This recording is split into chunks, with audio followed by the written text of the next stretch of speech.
Свети небесни Татко, пред Тебе си може в този вечерен час.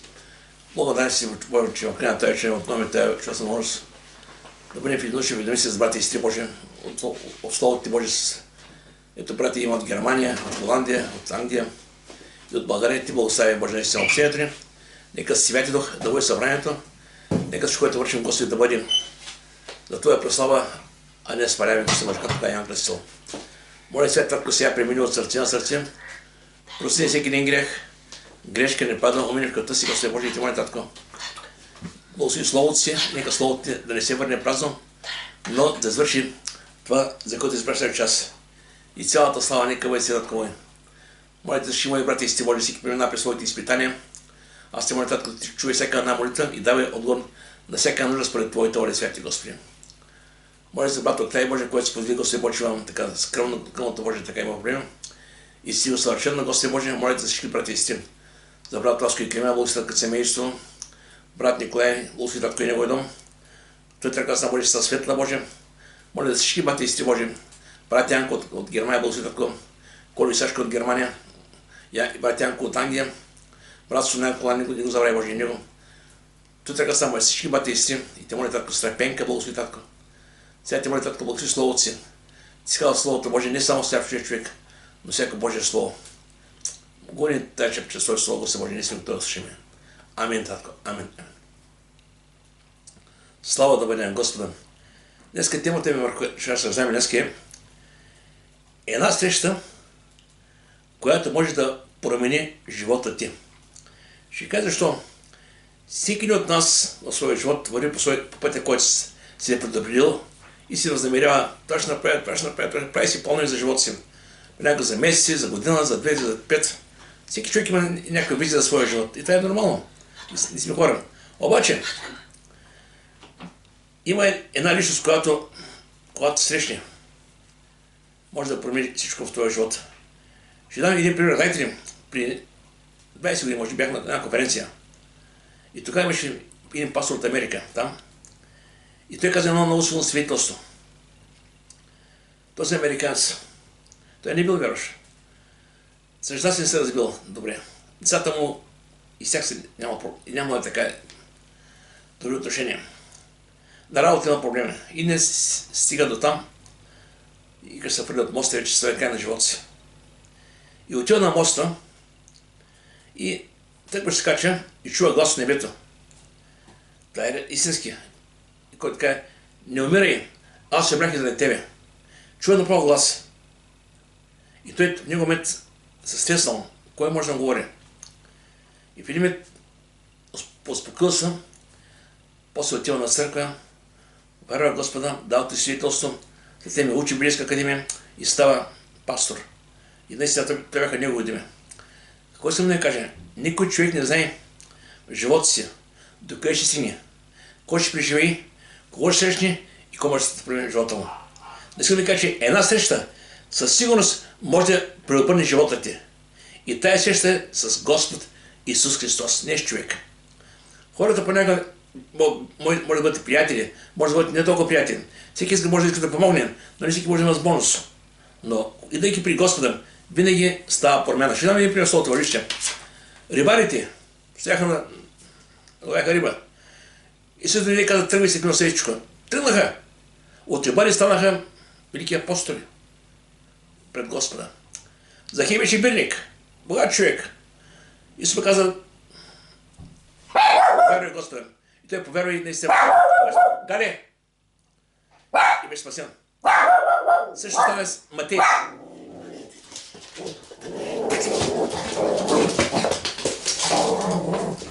Тя само секунда. Също стана с Матей. Матей, знаете, беше бирник, в бирничеството, когато сме казали, остави всичко и след меня. Искам да кажа, че когато Исус дойде при човека, няма човек да се намира. Значение е как самият човек ще подходи към Господа. Днес, разбира се, Исус идва при хората с благовестието. Ето, ние като вярващи хора споделяме Евангелието на хората около нас. Говорим за Бога, казва, че има спасение, че има вечен живот. И ако човек откликне и повярва в Господа, реално идва Бог в живота му, наистина стана промяна в този човек. Много път съм ми казал, пастор, какво прави тези хора, бе? Този човек не го познава преди. Той беше такъв. Не. Мен не мисля какъв е бил той сега. Важно е къде е днес. Бог води хората към промяна. Има хора, които са били в много лоши места, много лоши крайности. Не си да каже, лоши хора няма, лоши господари, това е дявола. Когато човек е без Бога, дявола се съсипва. Погледнете, разбити бракове, наркомания, проституция, какво ли няма къде, виж новините какво става. Виждаме колко много лоши неща. Но когато човек дойде при Бога, когато търси Бога, става промяна. Амос 5.6 казва така: потърсете Господа и ще живеете. А Римия 9.13 казва така: и ще потърсите и ще намерите това, което не потърсите с цяло сърце. Така че има лесен начин. Лесно е да береш Господа, да го приемеш. Ние той свят го приеме с виждане, но Бог се приема чрез вяра. Ще да ви пример за това. Сега, една среща, сега нещо, с което може да промени животите. В Йоанна 17 казва така: а това е вечен живот. Да познае Тебе, единният истинен Бог и Исус Христос, който си изпратил. И това е вечен живот. Това не е просто нещо мимолетно. Вижте, той след понякога има хора, които могат да помогнат за малко, нещо да могат да служи на криза, да могат. Обаче Бог е този, който те избавя. И не само те избавя, и ти дава вечен живот. Помните, в Библията имаше блудница, имаш хора, самарянка, имаш много хора, които бяха пропаднали в този свят. Но когато слушаха Господа, помните, тази жена беше при бетейката и хванаха. Там на пребедие си без камъни. Исус каза: прощавам ти, иди си и не се грешавай вече. Виждаме, Исус спасява, да ви дава алтернатива, дава път, по който тя да върви човека. Сега, религията, когато говорим за религия, тя говори за Бога, но само Исус Христос говори към Бога. Религията ще казва, защо винаги съм слушал, че мен се казва: брат Фари, вие не вярвате на иконите, не вярвате на свещите. Викам: виж сега, аз вярвам това, което пише в тази книга. Това, което пише там, аз го вярвам. Това, което не го пише, аз не го вярвам. Който иска да си вярва в тези неща? Аз не оспорвам кой вярвам. Исус казва в Словото Божие: аз съм пътят, аз съм истината, аз съм и живота и никой не дохожда при Отца, освен чрез мене. Това е. И се пътя, и се ходата е. И сега, помните, когато Петър на 50-ница, когато направиха с Петър и Йоанна едно чудо, и кут така човек пред храма стоеше, когато той висиш пари, злато, сребро, те казаха: злато, сребро нямаме, но когато им дати давам. В името не са стени гори, стана да почна хори. И тогава всички смаяха това, какво става. И малко по-късно ги хванаха и караха ги там в Зандана и им казаха: няма повече да говорите в името на Христа. Кажете, че име правите, кой ги правите неща? И тогава Петър вижте в Деяния 14 така: и няма друго име дадено между човеците, ще скажете, няма друго име. Това е име, това е Христос. Сега, едно е да знаеш за Бога, друго е да го познаваш. И казваш, що? Ако питаш сега на улицата 100 човека кой вярва в Бога, аз ще ви кажа 10 човека ще вярват в Бога. Някой ще каже: България е християнска държава. Други ще каже: баба беше вярваща. Други ще каже: еди коси. Всеки има някакви аргументи. Други ще каже: аз съм добър човек, не върши нещо лошо. Да, всеки е добър. Обаче, в Бога не отиват добрите хора. В Бога отиват хората, които са се покаяли. Всеки един човек е добър в своите очи. Всеки един човек мисли, че живее добър живот за себе си. Обаче пред Бога е важно да има покаяние, да има посвещение, да има отстояване с Господа. И сега вижте, казах, къде е границата между религията и истината? Границата е там. Когато дойдеш при Господа, се покаеш, да го приемеш и започнеш живот с Бога. Молитва, Слово Божие, и четеш Словото Божие, полека-лека да почнеш да го живееш. Вижте сега какъв укор Бог каза на израелтяните в Исаия 1:3 стих. Вола познава стопанина си и оселът и ясен господаря си. Но Израил не знае, моят народ не разсъждава. Ще кажа, защо? Ако човек само чете Словото Божие и не разсъждава, едва не казвам: да, там писано, трябва да го четем. Обаче, четенето е хубаво, но хубаво е да разсъждаваме. Защото само четене не дава знание, но реално познаването става чрез опитности. Ще дам и пример сега: двама човека, като се познаят, те знаят само имената си. Но когато почват да го разговарят, когато почват да общуват, започват да се познават по-близко. И колко повече прекарат време заедно, толкова повече знаят повече за другия. Е, така е при Бога. И да е при Бога, не знае, че има Бог. И да е при Бога с покаяние. И колко повече време прекараме с Него, в молитва, в слово, в общение, пребъдане, толкова повече Бог се разкрива. И Словото Божие казва така: никой, когато не е видял Бога, и народният син, който е в лоното на Отца, той го изяви. Едва ли има човек, който може да се напрека кой е Бог. Бог е навсякъде. Няма скът Бог да не е. Бог общо с всички. Бог има план на всеки човек. Представете си милиарди хора по лицето на земята, Бог може да бъде навсякъде по едно същото време. А ние понякога свеждаме Бог като човек. Едва не, той е като нас и вече край. Нашия Бог. Бог е навсякъде. И Бог иска да бъде с хората, да го търсят и да имат взаимоотношения с Него. Сега, само лична среща с Господа може да промени човека. Ще кажа защо. Човек може да си постави различни амбиции.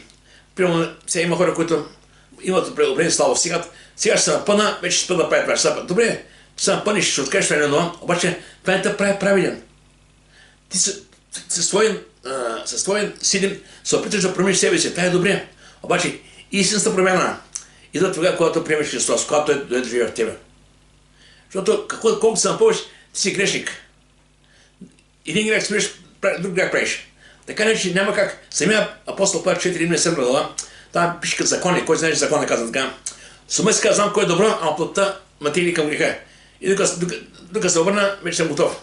И каза, окай наш човек, кой ще ме избави от тялото тази смърт? Той осъзнава, че знае кой е правилно, знае кой е добро, обаче сам не може да се прави.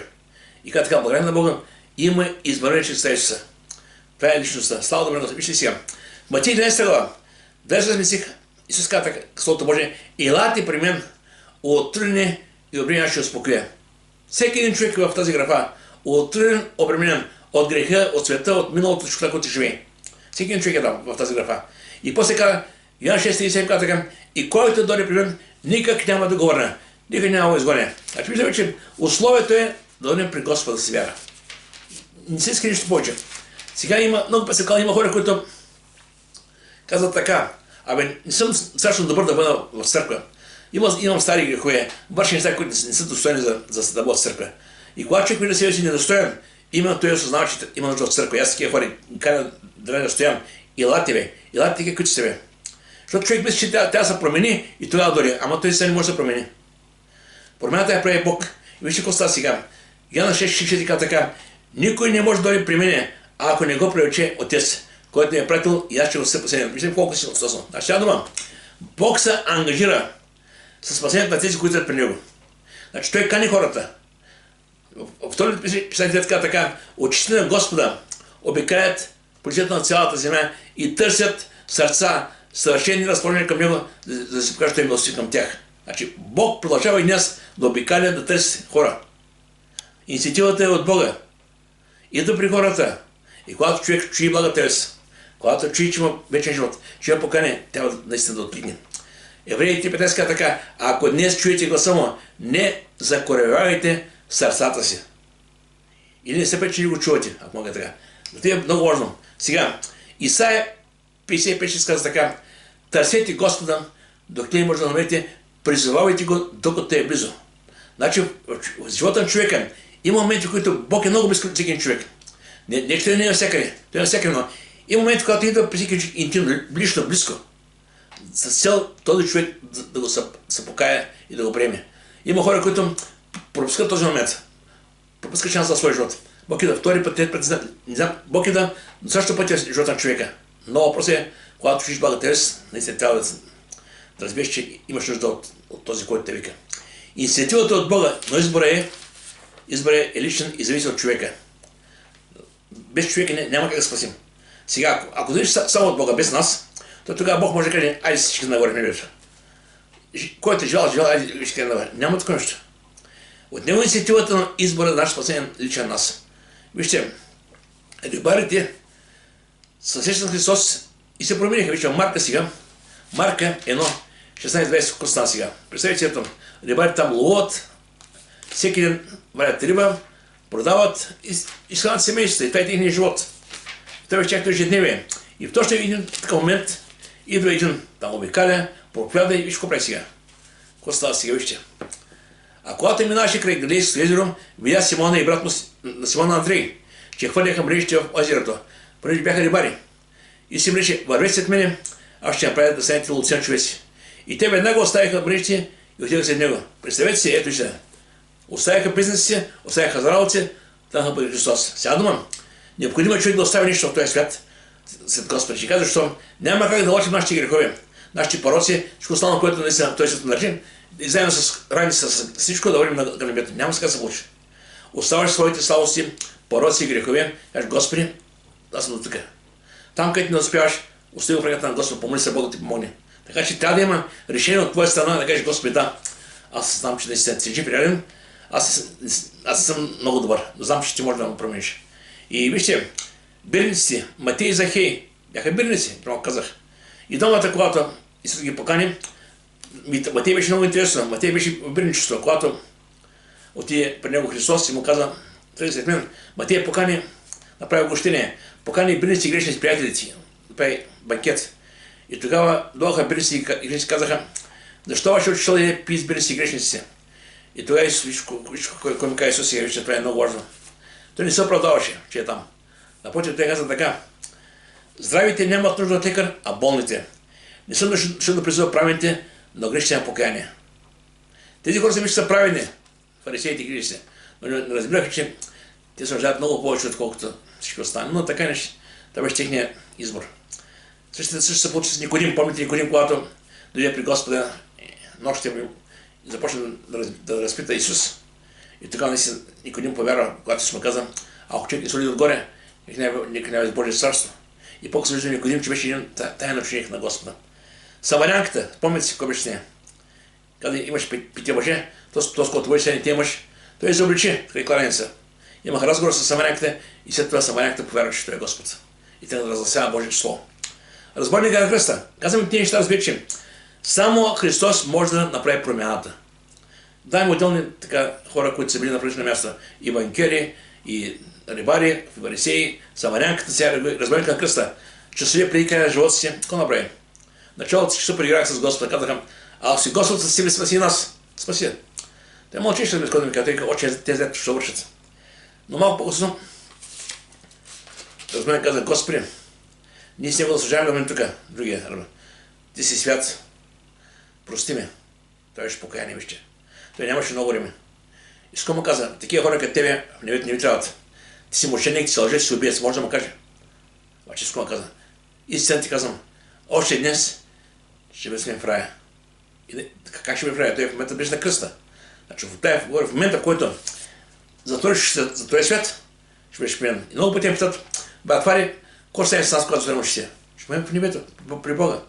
Този, който е поверил, ще бъде при Бога. Този, който не е поверил, ще бъде в ада. Това е истината. Няма чистилище, няма, ама сега, какво става правим сега? Знаете, че ще към тези неща. Има хора, които са лутат.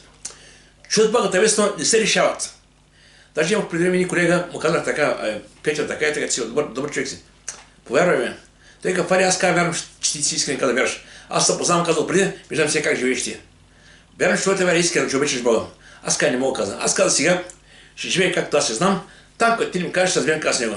Да, но не става така. Ето преди години чух, че е починал. Бог знае къде, не мога да кажа нещо. Сега ми каже, че всеки си мисли, че той е господар на своя живот, азът. Докато човек каже, аз мога, нищо не става от него. Но когато кажеш, не аз, а той. Когато твоите аз се смени, и там вече станеш, ще кажеш, Боже, всичко в твоите ръце. Тогава ще става промяната. Сега ще дам един пример с Словото Божие. Една личност, това е апостол Павел. Това е може една много силна за промяната, която става в неговия живот. И това е наистина нещо, което продължава така да екне и днес като един човек, който беше успял, фарисей, учен човек, умен човек, говори добре, всичко ме наред. Обаче той мисля, че познава Бога, ама не познаваше Бога. Беше фарисей, знаеше закона, обаче не позна Христа. Вижте какво стана сега в неговия живот. Тук в Деяния 9 глава, тук е писано точно обращението на Савел от гонител на църквата става най-ревностният апостол след на църквата. Пак най. Значи беше ревностният гонител на църквата, после става най-ревностният апостол. Сега, кой беше първо Савел? Вижте, Словото Божие така. Савел беше фарисей. И реално той, когато дойде гонението на църквата, когато биха Стефан с камъни, Савел беше там. Словото Божие каза, Савел одобряваше убиването му. И на същия ден се повдигна голямо гонение против църквата в Йерусалим. И те всички, с изключение на апостолите, се разпъзнаха по юдейски и самарийски окрази. Представете си, църквата се разбягват. Кой това не? Сега обаче, Какво прави сега апостол Павел? Словото Бога, някои благочестиви човеци пореваха Стефан и редаха за него твърде много. Стефан го пореваха. Сега какво става с останалите хора? А Савел опустошаваше църквата. Представете, опустошаваше. Значи, където има общини, църкви, групи, значи навсякъде е леш. Сега какво ставише? Влизаше във всяка къща, завличаше мъже и жени, да ги предаваше в тъмница. А тези, които бяха се разпръснали, обикаляха и разпръснаха благовестията. Виждаме нещо, което е важно. Тези, които се пръснаха, те просто не бягаха. Те отиваха от град на град и говореха за Христос. Това е много важно, разбирате. Това е важна черта в християнството. Не да бягаш от гонение, а сменяйки дестинацията, продължаваш да говориш за Христос. Без да се притесняваш. Сега, в Словото Божие после каза така, по-нататък точно в Деяние, 9 глава каза така: а Савел, като дишеше заплашено убийство против Господните ученици, отиде при просвещеника и поиска от него писма до синагогите в Дамаск, че ако намери някой от този път, мъже или жени, да ги докара бързо в Иерусалим. Значи него не му стигаше само там, искаше още повече. Това беше неговия живот, неговия смисъл. Той мисли, че това, което прави, това е угодно на Бога. Обаче беше заблуда. И всеко стана сега. И на отиване, като наближаваше в Дамаск, внезапно блесна около него светлина от небето. И като падна на земята, чу глас, който му каже: Савле, Савле, защо ме гониш? А той му каза: кой си ти, Господи? А той отговори: аз съм Исус, когото ти гониш. Това е нещо уникално. Представете си, той с хората върви там напред, води ги, мисля, че на прав път, и накрая вижда една светлина, пада и чува глас от небето. И този глас го чу само той. Той беше за него. Те видяха за тялата, чуха нещо става от небето, обаче не разбраха той, защото той говориш на Савел. Работа на Бога беше със Савел в случая сега. И какво става? Виж сега. Тук още на други места, на други места в Евангелията, видяхте в Деяния, после той описва този момент, когато разказва за живота си, за своята среща с Господа. И казва така, в Деяния 20 казва така: брате и бащи, чуйте, сега може да защита. Така, аз съм юдеен, роден Тарски Ликийски, възпитан в този град при Гамалиеловите нозе. Изучен строго в преданието на бащите закон и бях ревностен за Бога, както се явиш и днес. Сега, какво знаеш, принадлежат на Гамалиел? Гамалиел беше днеска си библейска академия. Мъдър човек. Книжник, мъдър. Фарисей. И този човек, когато те гонеха църквата в началото, той каза така на апостолите: внимавайте, ако това учение, което говорите, ако от човечеството ще препадне, но ако от Бога, внимавайте, не се окажете богопротивници. И те тогава се оплашиха, обаче биха ги и пъснаха. И сега, тук виждаме какво става сега. Самият Павел каза за себе си: аз бях ревностен за Бога, както се яви до днес. Сега дума, той всичко правеше с ревност за Бога. Мисля, че е прав. И каза така: гоним до смърт последователите на този път, като вързах и предавах на затвора мъже и жени. Е страшно, представете си. Значи, където чуй, че има християни в църква, той беше там и той беше следствието. Обаче, какво стана да виж сега? В Галатяни, ще така отделни послания, където апостол Павел не крие това, което е бил. Знаете, ще кажа защо? Понякога човек, идейки при Господа, скрива своето минало и казва: наистина, миналото ми не е добро, по-добре никой не го знае. Бог го знае. И така ще няма кога са криви или от други, но въпросът е да бъдем искрени и наистина да има промяна. Тук сега той каза да галатяните: защото се чули за някоя моя обхода в юдейската религия, как неимоверно гонех Божията църква и разорявах.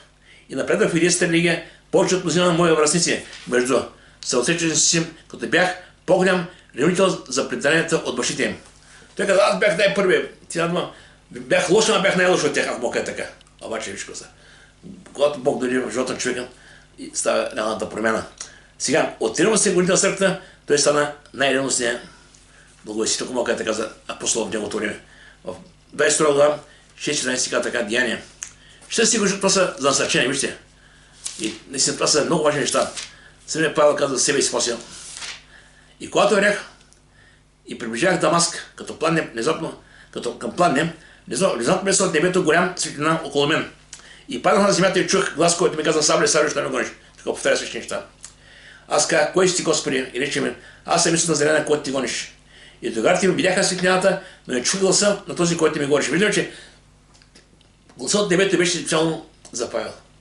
И рекал, какво да стори, Господи? Виждаме, Павел вече е смирен. Вече разбира, че наистина е сбъркал. И каза, Господи, какво да правя? И той каза, Господи каза, стани, иди в Дамаск и там ще се каже за всичко, ще ти определено да сториш. И наистина после отида в Дамаск, там Анани положи ръка на него и той е прогледна.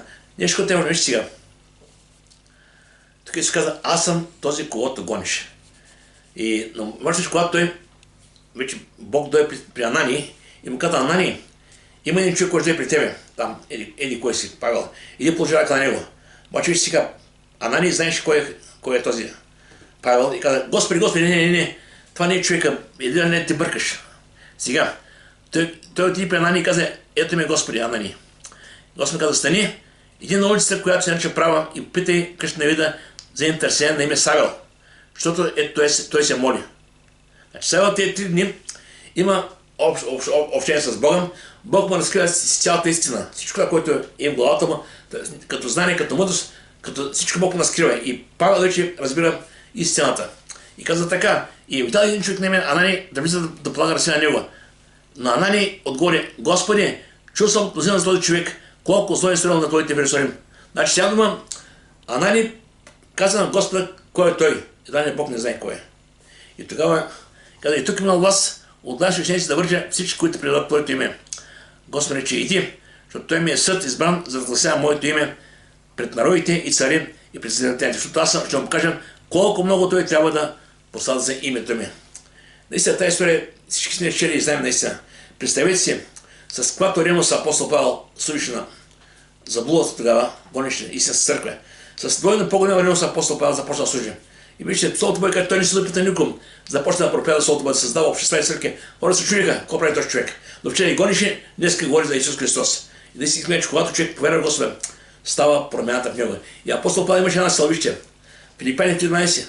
Той разкрива какъв бил мотива му. Той каза така, дано да уловя това, за което бях и аз уловен. Сега да бъдеш, че това е много важно. Ще почна сега. Не ще се получил вече и лично ставам вече съвършен, но го не изподир дано уловя, понеже и аз бях уловен от Христа. Сега той каза, аз бях уловен. Аз искам да уловя сега това, за което бях уловен. Да разбера Божията воля за моя живот. Това е много важно да разберем. Не може само да преминем през тази земя. Така, аз съм спасен. Аз съм новороден. Името е записано в небето. Това са все важни неща. Да. Аз съм Божие дете. Да, това са неща. Обаче има неща, които трябва да се на този живот. Бог има цел за всеки един човек. И когато човек спре само тук и започне да живее посредствено, жалко е. Пропускаш плана за своя живот. Бог казва, идите, научете хората, бъдете село светлина. Бог понякога не среща с хора, които се нуждаят от Господа. Ако ние мълчим, реално наистина става не добре. Словото Божие казва, изкъпвайте благовремените твърдите са лоши. Да, времето е лошо, обаче тези лоши времена Бог има добри времена. И ако преди Христос проповядваше, след това апостолите, после църквата, ще преминаха през какви изпитания, биеха ги, а само там те продължаваха. Днеска никой не би, обаче не се приказва. Разберете ме, благата вест от Божия каза, ще достигнем до края на земята. С нас и без нас тя ще стигне там. Въпросът е никъде сме. Нека да бъдем част от това, което става. Сега, искам още малко да положа. Господ говори на Анания и вижте сега самия апостол Павел говори за себе и свечи. Специално за своята среща с Господа, как Бог е дошъл при него. Това е много важно, вижте. Той оценява, той разбира своя живот, знае как е живял, знае всичко, което е вършил. Наистина, той не го одобрява като начин на живота. Каза така, защото аз съм най-нищожният от апостолите, който не съм достоен и апостол се нарека, понеже Божи борен в църква. Той каза, аз не съм достоен да се нарека даже апостол, защото бях гонител в църквата. И после каза така, но с Божията благодат съм това, което съм. И данията на мен е благодат не бе напразна, натрудих се повече от всички тях, не аз обаче, а Божията благодат, която беше с мен. Слава да бъде Господи. Виждам, че сега. И сега ви искам още малко да кажа, че Анани се покорява, полага ръка на Господа, на Павел и Павел проглежда. И после Павел преди да проповядва. Помни после Павел с Варнава, Павел и Сила проповядаха наистина. Това беше техния живот, така. И сега се кажа, че промяната, истинската промяна дойде тогава, когато Господ е в техния живот. И искам да кажа, че промяната при всеки един човек идва, когато Бог дойде в него живот с вера. И ще се така няколко неща. Самия апостол Павел беше уверен, беше сигурен това, което говори. Той не се съмняваше. Той не започна да каже, сега, това Бог ли беше, не беше ли, ама дайте сега трябва да прави това и не трябва да прави. Нямаше грам съмнение. Той знаеше кой беше с него. Той беше сляп, но в тази слепота той срещна на Бога. И след 3 дни той прогледна, но той вече знаеше всичко, което Бог ме разяснил. И той каза така, защото известявам, братя, че проповядването от мен благовестие не е човешко, поне аз нито от човек съм го приел, не съм го научил от човек, но чрез откровение от Исуса Христа. Той получи откровение от Господа. Наистина има това, което Бог му подаде. И каза така, зато той е много неусилен, когато се проповяда друго благовестие. Каза така, ако сами ни или ангел от небето ви проповяда друго благовестие, особено ако вие проповядахме, нека бъде проклет. Както и сега казахме, така и пак ви казвам, ако някой ви проповяда друго благовестие, нека бъде проклет. Защото на човеци искам да гониш сега и не на Бога. Или искам да огаждам на човеци. Ако бях огаждам на човеци, ще съм Христос тогава. Значи целта на благата вест не е да правим човека става колко е велик, едва не направи салтанати, така, макар едва не видите ли, аз съм най-великият проповедник. Не. Целта на проповедника и на християнина, за който говорим, е да води хората към Христос. Да дава храната на времето. Защото Словото Божие иска Словото Божие не само с сляп човек, но с всяко Божие Слово. Самия апостол Павел, за който говорим, вижте сега каза Деяния 18:28. Това са неща наистина реални, които са стане, след като вече повярват от Бога. И казва така. Защото силно опровергаваше идеите и той публично като да каже, че писанията отварят, че Исус Христос. Значи виждаме, че той вече ставаше открито срещу хората, от които излезе. Като опровергаваше, им казваше, тук това е Христос. Той наистина беше много силно в това служение. Може после път Ареопага. Тези служения на апостол Павел наистина бяха наистина много силни, защото Бог беше с него. Но самият той в края на живота всичко каза сега, вижте. Това е много силно. В 2 Тимотея 4 глава. Знаете, че краят наближава вече. Виж какво става сега. Нито се плаши, нито пък нещо променя. Каза така. Защото аз вече ставам жертва и времето на отиването ми настава. Аз се подзвях доброто настване, пътя свърших, верата опазих. И от цялата се пази мен са правата, които Господ прави не седящи въздаде по ден. И не само на мен, но на всички, които са битнали Неговото явяване. Промяната идва, когато човек срещу Христос. Исус Христос е този, който може да преобърне живота ти, може да преобърне мисли, може да бъде визията ти за твоя живот. Докато преди в този свят се живее както живее в този свят. Приема Христос, вече започва нов живот. Зато Словото Божие казва, има широк път, който води към погибел, и мнозина са, които водят него. Има и тесен път, който води към небето. Малцина са, които намират. Докато този свят хората го приема с виждане, другия свят се приема с вяра. Зато апостол Павел казва Словото Божие, ние не гледаме да видим неща, да видим съвременни, а не видим ти вечни. Слава да бъде. Искам така няколко неща да запомнят тази история накратко. Първо, Савел отиваше като ревностен молител в Дамаск. Ревностен молител. Мислиш, че върши добро и той беше неговия живот. Да гони църквата. Гони в Иерусалим, на други места, на всеки гони църквата. И може да виждаш себе си, че още ще става велико в това гонение. Но до време, когато Господ каза спри. Така че всеки човешки живот има време, когато показва спри. До тук. Искам сега вече да се върнеш към мене. И когато не се дори при Савел, му каза, Савле, стига, спри. Тогава се към кой си, Господи? И тогава не се стана трансформацията, стана вече прие вечността, прие Господа. И Словото Божие, вижте, първо беше гонител в Дамаск, но после виждаме каква промяна стана в него живота. И в Филипени 3 глава 7-8 стих говори така, от този момент. Апостол Павел навсякъде говори от първо лице за себе, защото той самия и бил в гонение, в изпитание, само за себе си каза кой е било тогава, кой е било сега. И той каза това, говори за себе си. Това, което беше за мен придобивка, като загуба за Христа. Още съм като загуба за това превъзходно нещо, познаването на моя Господ Христос, за който изгубих всичко и ще всичко за измет, само Христа да придобие. Той бил фарисей, имал наистина положение, позиция, но преди ми каза, всичко четах за измет, само Христа да придобие. Този, който разбие кой има Господ Христа, няма кой да го спре. И наистина много, 3 дена беше сляп за света, така била в Дамаск, сляп. Значи в тази събота той повярва, намери Господа.